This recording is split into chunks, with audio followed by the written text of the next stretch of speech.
Hi, myself Akshay. നമ്മൾ ഈ വീഡിയോയിൽ ഡിസ്കസ് ചെയ്യാൻ പോകുന്നത് എന്താണെന്ന് വെച്ച് കഴിഞ്ഞാൽ ഇപ്പോൾ +1 +2 CMA CAT സ്റ്റുഡൻസ് ഉണ്ട് അല്ലേ. നമ്മൾ അതിനായിട്ട് പുതിയൊരു ബാച്ച് സ്റ്റാർട്ട് ചെയ്തിട്ടുണ്ട്. അപ്പോൾ ബാച്ചിലെ സ്റ്റുഡൻസിന് ആ ബാച്ചിൽ വരുന്ന സ്റ്റുഡൻസിന് എങ്ങനെയാണ് എക്സാംസ് കാര്യങ്ങൾ കണ്ടക്ട് ചെയ്യുക, അതുപോലെ തന്നെ എങ്ങനെയാണ് റിവിഷൻസ്, മെൻറ്റർഷിപ്പ് സപ്പോർട്ട്, ഇതുപോലെ തന്നെ ട്രിപ്പിളായിട്ട് വർക്ക് ബുക്ക് കാര്യങ്ങൾ, ഇതിനെപ്പറ്റിയുള്ള കുറേ ഡൗട്ട്സ് കാര്യങ്ങളുണ്ടാവും. ഓക്കെ, അപ്പോൾ അതൊക്കെ ക്ലിയർ ചെയ്യാൻ വേണ്ടിയിട്ടാണ് ഈ ഒരു വീഡിയോ ചെയ്യുന്നത്. അപ്പോൾ നമ്മൾ ഈ വീഡിയോയിൽ ആക്ച്വലി ഡിസ്കസ് ചെയ്യുന്നത് 7 ടോപ്പിക്കിനെ പറ്റിയാണ്. എബൌട്ട് കാറ്റ് കോഴ്സ്, നിങ്ങളുടെ കാറ്റ് കോഴ്സിനെ പറ്റിയും, അതുപോലെ തന്നെ സിലബസ്, ആ കാറ്റ് കോഴ്സിൽ വരുന്ന സിലബസിനെ പറ്റിയും, അതുപോലെ തന്നെ നമ്മൾ ട്രിപ്പിളൈ വക പ്രൊവൈഡ് ചെയ്യുന്ന വർക്ക് ബുക്ക്, ട്രിപ്പിളൈയുടെ വർക്ക് ബുക്കിനെ പറ്റി, അക്കാഡമിക് ടീം, ഇവിടെ ട്രിപ്പിളൈയുടെ അക്കാഡമിക് ടീം, അതുപോലെ തന്നെ മെൻറ്റർഷിപ്പ് സപ്പോർട്ട്, എക്സാംസ്, റിവിഷൻസ്, ഈ 7 കാര്യങ്ങളെ പറ്റിയാണ് നമ്മൾ മെയിൻലി ഈ വീഡിയോയിൽ ഡിസ്കസ് ചെയ്യാൻ ഉദ്ദേശിക്കുന്നത്. ഓക്കെ, അപ്പോൾ നമുക്ക് ഓരോന്നായിട്ട് നോക്കാം. ഫസ്റ്റ് ഓഫ് ഓൾ കാറ്റ് കോഴ്സ്. കാറ്റ് കോഴ്സിനെ പറയുകയാണെങ്കിൽ നമ്മളിപ്പോൾ ഡേറ്റ് ഓഫ് ജോയിനിങ്, ഓക്കെ, ഇപ്പോൾ +2 പേഴ്സിംഗ് ആയിട്ടുള്ള ഒരാളാണെങ്കിൽ, ഓക്കെ, +2 പേഴ്സിംഗ് ആയിട്ടുള്ള ഒരാളാണെങ്കിൽ അവരുടെ ബോർഡ് എക്സാം എപ്പോഴാണ് വരിക? മാർച്ച് 2025 എന്ത് വരിക? ബോർഡ് എക്സാം വരിക അല്ലേ. അപ്പം എന്നിട്ട് ബോർഡ് എക്സാം കഴിഞ്ഞിട്ട് അവർക്ക് കാറ്റിൻ്റെ എക്സാം എപ്പോൾ അപ്പിയർ ചെയ്യാൻ പറ്റും?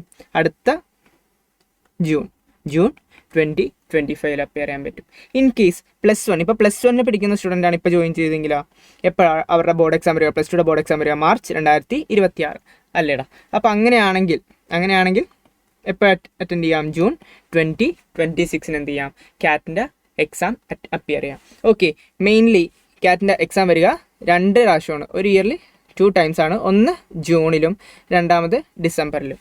ഓക്കെ, ഇനി നമ്മുടെ കാറ്റിൻ്റെ സിലബസ് വരിക എങ്ങനെയാണെന്ന് വെച്ച് കഴിഞ്ഞാൽ 2 പേപ്പേഴ്സാണുള്ളത്, paper 1 and paper 2. Okay, paper 1നെ തന്നെ 2ആയിട്ട് സെഗ്രിഗേറ്റ് ചെയ്തിട്ടുണ്ട്, പേപ്പർ 1A-യും പേപ്പർ 1B-യും. ഓക്കെ, അതിൽ 1A വരുന്നത് നമ്മൾ +1 +2 ടോപ്പിക്സ് പഠിച്ച ഫിനാൻഷ്യൽ അക്കൗണ്ട്സിൽ അതിൻ്റെ കുറച്ചും കൂടി ഒരു അഡ്വാൻസ് ലെവലായിട്ടുള്ള പേപ്പറാണ് fundamentals of financial accounting.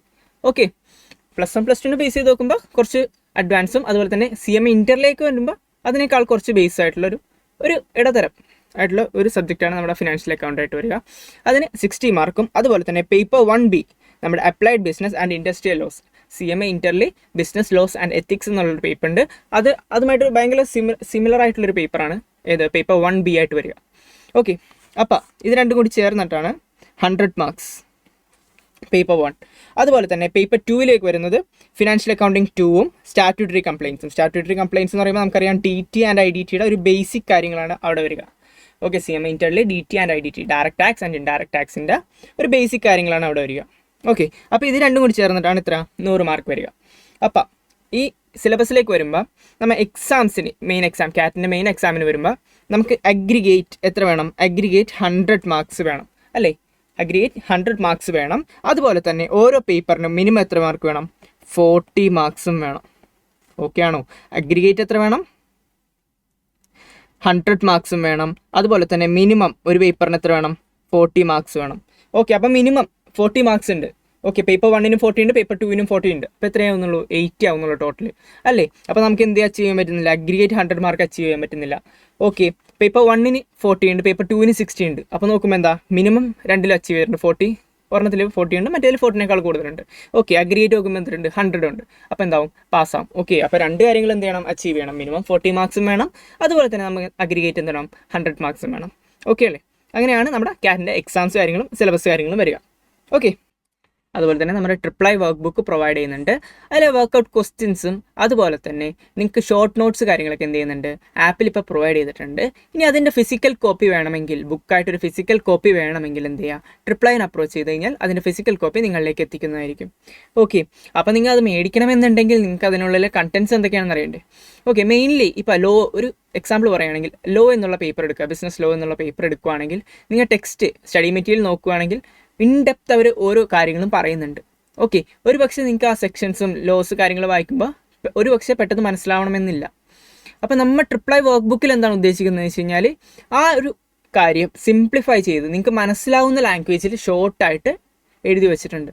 Okay, അപ്പം നിങ്ങൾക്ക് എന്ത് ചെയ്യാം? നോട്ട്സ് കാര്യങ്ങളൊക്കെ വേഗം നിങ്ങൾക്ക് ക്രാക്ക് ചെയ്യാനായിട്ട് സാധിക്കും. കൂടാതെ എന്താണ്? ക്വസ്റ്റ്യൻസ് കാര്യം, മാക്സിമം ക്വസ്റ്റ്യൻസ് എന്ത് ചെയ്യുന്നുണ്ട്? നമ്മൾ വർക്ക് ബുക്കിൽ പ്രൊവൈഡ് ചെയ്യുന്നുണ്ട്. അതും എങ്ങനെയാണ്? സെഗ്രിഗേറ്റ് ചെയ്ത് പ്രൊവൈഡ് ചെയ്യുന്നുണ്ട്.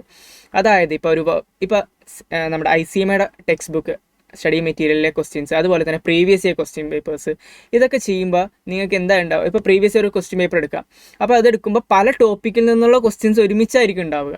അല്ലേ? അപ്പോൾ ഒരു ടോപ്പിക്ക് പഠിച്ചു കഴിഞ്ഞ് നിങ്ങൾ ക്വസ്റ്റ്യൻ പേപ്പർ ചെയ്യാൻ ഇരിക്കുമ്പോൾ ഈ ഒരു ടോപ്പിക്കിൽ നിന്നുള്ള ക്വസ്റ്റ്യൻ ആണോ ഇത്, ഏതാണ് ആ ടോപ്പിക്കിൽ നിന്നുള്ള ക്വസ്റ്റ്യൻ, ഇങ്ങനെ തപ്പിപ്പടിക്ക് കണ്ടുപിടിക്കേണ്ടി വരും ഇല്ലേ? അതിനു വേണ്ടി നമ്മൾ എന്ത് ചെയ്തിട്ടുണ്ട്, ഓരോ ക്വസ്റ്റ്യൻ പേപ്പറിൽ നിന്നും ഏതൊക്കെ ടോപ്പിക്കിൽ നിന്നാണ് ക്വസ്റ്റ്യൻസ് ചോദിക്കുന്നത് അതൊക്കെ ഒറ്റ ടോപ്പിക്കിൻ്റെ താഴെ കൊണ്ടുവന്ന് വെച്ചിട്ടുണ്ട്. അപ്പം നിങ്ങൾക്ക് ആ ടോപ്പിക്കിൻ്റെ കൺസെപ്റ്റ് കാര്യങ്ങൾ വായിച്ചു കഴിഞ്ഞിട്ട് നേരെ എന്ത് ചെയ്യാം, പ്രീവിയസ് ഇയർ ചോദ്യം അവിടെ വർക്കൗട്ട് ചെയ്യാം. അതുപോലെ തന്നെ ടെക്സ്റ്റിൽ ആ ഒരു ഏരിയയിൽ നിന്ന് എന്തൊക്കെ ക്വസ്റ്റ്യൻസ് വന്നിട്ടുണ്ട് അത് വർക്കൗട്ട് ചെയ്യാം. അങ്ങനെ സെഗ്രിഗേറ്റ് ചെയ്ത് ഓരോന്ന് വെച്ചിട്ടുണ്ട്.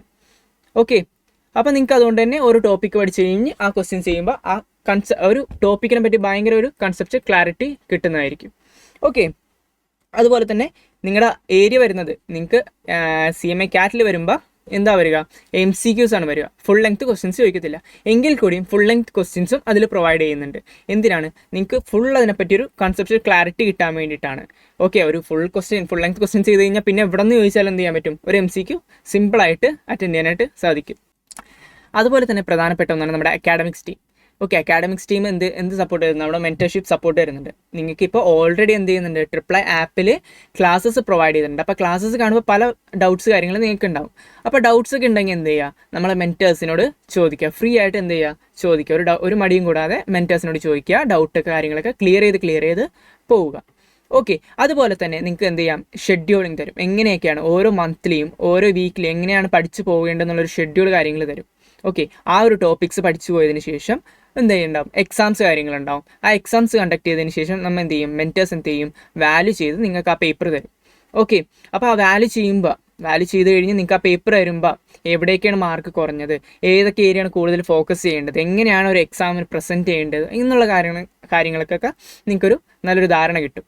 ഓക്കെ, അതുപോലെ തന്നെ അക്കാഡമിക് ടീം കഴിഞ്ഞ് അതുപോലെ തന്നെ എക്സാംസ്. ഓക്കെ, നമ്മൾ 4 രീതിയിലാണ് മെയിൻലി എക്സാം നടത്തുക. പേപ്പർ വൈസ് ഓരോ പേപ്പർ, ലോ, ടാക്സ്, അങ്ങനെ ഓരോ പേപ്പർ വൈസ് നമ്മൾ എന്ത് ചെയ്യും, എക്സാംസ് നടത്തും. അതുപോലെ തന്നെ ട്രിപ്ലൈയുടെ തന്നെ ഒരു മോക്ക് എക്സാമിന് മുന്നിട്ട്, നിങ്ങളുടെ മെയിൻ CAT എക്സാമിന് മുന്നിട്ട് ഒരു മോക്ക് എക്സാം നടത്തും. അതുപോലെ തന്നെ ICMA പ്രൊവൈഡ് ചെയ്യുന്ന ഒരു മോക്ക് എക്സാം എന്ത് ചെയ്യും, മെയിൻ CAT എക്സാമിന് മുന്നേ നിങ്ങൾക്ക് പ്രൊവൈഡ് ചെയ്യുന്നതാണ്.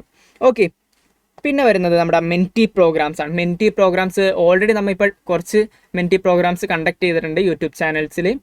ഓക്കെ, അത് കണ്ടവർക്ക് അതിനെപ്പറ്റിയുള്ള ധാരണ ഉണ്ടാവും. അതായത് നമ്മൾ ഒരു 10 ക്വസ്റ്റ്യൻസ് ആണ് അതിൽ ചോദിച്ചിട്ടുണ്ടാവുക. 10 ക്വസ്റ്റ്യൻസ് അതിൽ മാക്സിമം പോയിന്റ് കിട്ടുന്ന ആ ഒരു പാസ്സാവും. അത് ആക്ച്വലി ഒരു ഗെയിം എന്നതിലുപരി ഒത്തിരി കാര്യങ്ങൾ അതിൽ നിന്ന് നമുക്ക് പഠിക്കാനായിട്ട് പറ്റും. ഒരു 10 MCQs ആണ് ചോദിക്കുന്നത്. അതുമായിട്ട് റിലേറ്റ് ചെയ്യുന്ന കുറേ കൺസെപ്റ്റ് കാര്യങ്ങൾ നമ്മൾ എന്ത് ചെയ്യും, അതിലൂടെ ഡിസ്കസ് ചെയ്തും പോകും. ഓക്കെ, പിന്നെ അതുപോലെ തന്നെ നമ്മുടെ എക്സ്ട്രാ അസിസ്റ്റൻസ് എന്ന് പറയുമ്പോൾ ഇപ്പോൾ ഇൻ കേസ് എല്ലാവരും പാസ്സാവട്ടെ, ഇൻ കേസ് എന്താ ചിലവരൊക്കെ ചിലപ്പോൾ ജൂണിൽ എന്ത് പറ്റിയിട്ടുണ്ടാവില്ല, ജൂണിലൊരു കോൺഫിഡൻസ് ഉണ്ടാവത്തില്ല, അയ്യോ ഈ മാർച്ച് വരെ മറ്റേ ബോർഡ് എക്സാം ആണ്, അപ്പോൾ അത് കഴിഞ്ഞിട്ട് 2 മാസം കൊണ്ട് തന്നെ പഠിച്ച് തീരും, അങ്ങനെ കുറേ കൺസേൺസ് ഉണ്ടാവാൻ ചാൻസസ് ഉണ്ട് അല്ലേ? അപ്പോൾ ചിലവർക്ക് എന്ത് പറ്റത്തില്ല, ജൂണിൽ ക്രാക്ക് ചെയ്യാൻ പറ്റില്ല എന്നുള്ളവരുണ്ടാവാം മേ ബി. ഓക്കെ, അപ്പോൾ അങ്ങനെയുള്ളവർക്ക് നമ്മൾ എന്ത് ചെയ്യുന്നുണ്ട്, ഓക്കെ നെക്സ്റ്റ് ഡിസംബറിലേക്ക്, അതായത് ജൂൺ 25 നമ്മൾ എക്സാം എഴുതാൻ പോവുക. അപ്പോൾ ഡിസംബർ 25 എന്ത് ചെയ്യാം, ആ എക്സാം അപ്പിയർ ചെയ്യാൻ ഭാഗത്തിൽ ഒരു ഓഫ്ലൈൻ ക്ലാസ് നമ്മൾ എന്ത് ചെയ്യും, പ്രൊവൈഡ് ചെയ്യുന്നതാണ്. ഓക്കെ, അതെങ്ങനെയാണ്, നമ്മൾ ഓൾറെഡി ഇപ്പോൾ ഓൺലൈൻ ക്ലാസ്സസിന് വേണ്ടി നിങ്ങൾ എത്രയാണോ ഫീസ് കൊടുക്കുന്നത് അത് കഴിച്ച് ബാക്കി എമൗണ്ട് എന്ത് ചെയ്താൽ മതി, നമ്മൾ ഓഫ്ലൈൻ ക്ലാസ്സിന് പ്രൊവൈഡ് ചെയ്താൽ മതി. അത്രയും ഭാഗം സെറ്റ് ഓഫ് ആയിക്കോളും. ഓക്കെ, അപ്പോൾ നിങ്ങൾക്ക് അങ്ങനെ ഓഫ്ലൈൻ ക്ലാസ്സിന് കയറി കഴിഞ്ഞിട്ട്, അപ്പോൾ ഓൾറെഡി ഈ +2 കഴിഞ്ഞ് വരുന്ന സ്റ്റുഡൻസും ഉണ്ടാവും അതിൻ്റെ ഒപ്പം നിങ്ങളോടൊപ്പം, അവരുടെ ഒപ്പം എന്ത് ചെയ്യാം, ഓഫ്ലൈൻ ക്ലാസ് അറ്റൻഡ് ചെയ്ത്, ഓഫ്ലൈൻ ക്ലാസ് നിങ്ങൾക്ക് അറ്റൻഡ് ചെയ്യുമ്പോൾ അപ്പോൾ നിങ്ങൾക്ക് ഒത്തിരി കാര്യങ്ങൾ നിങ്ങൾക്ക് ഓൾറെഡി അറിഞ്ഞിരിക്കുന്നുണ്ടാവും. കാരണം നിങ്ങൾ ഓൾറെഡി ഓൺലൈനായിട്ട് ക്ലാസ്സസ് കാര്യങ്ങൾ കണ്ടിട്ടാണ് വന്നിരിക്കുന്നത്. അപ്പോൾ നിങ്ങൾക്ക് നല്ലൊരു ബേസ് ഉണ്ടാവും. അപ്പോൾ ഓഫ്ലൈൻ ക്ലാസ്സും കൂടി ആകുമ്പോൾ അടുത്ത ഡിസംബറോടുകൂടി നിങ്ങൾക്ക് ഓൾമോസ്റ്റ് എന്ത് ചെയ്യാൻ പറ്റും, ക്രാക്ക് ചെയ്യാനായിട്ട് സാധിക്കും. അതുപോലെ തന്നെ ഏറ്റവും ഇമ്പോർട്ടൻ്റ് ആയിട്ടുള്ളൊരു കാര്യമാണ് ബോർഡ് എക്സാം ട്യൂഷൻ അസിസ്റ്റൻസ്. നിങ്ങൾ CAT എക്സാമിന് മാത്രമല്ല ഇമ്പോർട്ടൻസ് കൊടുക്കുന്നത്, എന്തും കൂടിയാണ് ബോർഡ് എക്സാം, നിങ്ങളുടെ +1 +2 ബോർഡ് എക്സാമിന് കൂടി എന്ത് കൊടുക്കുന്നുണ്ട്, ഇമ്പോർട്ടൻസ് കൊടുക്കുന്നുണ്ട്. അപ്പോൾ നിങ്ങൾക്ക് ഇത് പഠിക്കുന്നതിനോടൊപ്പം ബോർഡ് എക്സാമിനുള്ള അസിസ്റ്റൻസ് കാര്യങ്ങൾ തരുന്നുണ്ട്. ഇപ്പോൾ മാത്സ് ആയാലും അതുപോലെ തന്നെ എക്കണോമിക്സ്, ബിസിനസ് ലോ, അക്കൗണ്ട്സ്, ഈ സബ്ജക്റ്റുകളിലൊക്കെ എന്ത് തരുന്നുണ്ട്, ട്യൂഷൻസ് കാര്യങ്ങൾ പ്രൊവൈഡ് ചെയ്യുന്നുണ്ട്. അതിൻ്റെ നിങ്ങൾക്ക് എന്ത് ചെയ്യാം, ഡൗട്ട്സ് കാര്യങ്ങളുണ്ടെങ്കിൽ അവരോട് ചോദിക്കാവുന്നതാണ്. ഓക്കെ, അതുപോലെ തന്നെ നമ്മൾ എന്ത് ചെയ്യുന്നുണ്ട്, കണ്ടക്ടിങ് എക്സാംസ് അറ്റ് റെഗുലർ ഓരോ ഇൻ്റർവെൽസിലും, ഓക്കെ ഓരോ ഗ്യാപ്പിലും നമ്മൾ എന്ത് ചെയ്യുന്നുണ്ട്, എക്സാംസ് കാര്യങ്ങൾ കണ്ടക്ട് ചെയ്യുന്നുണ്ട്.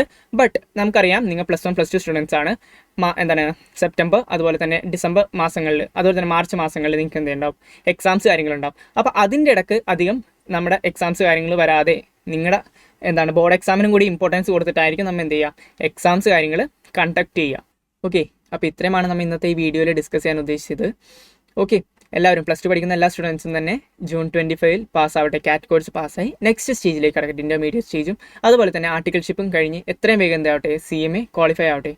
പ്ലസ് ടു സ്റ്റുഡൻസ് മാത്രമല്ല നമ്മുടെ +1 സ്റ്റുഡൻസിന് നെക്സ്റ്റ് ജൂൺ 26 എന്ത് ചെയ്യാൻ പറ്റട്ടെ, കാറ്റ് കോഴ്സൊക്കെ അപ്പിയർ ചെയ്ത് നെക്സ്റ്റ് സ്റ്റേജസിലേക്ക് എത്താൻ പറ്റട്ടെ, എത്രയും വേഗം എത്താൻ പറ്റട്ടെ ഞാൻ ആഗ്രഹിക്കുന്നു.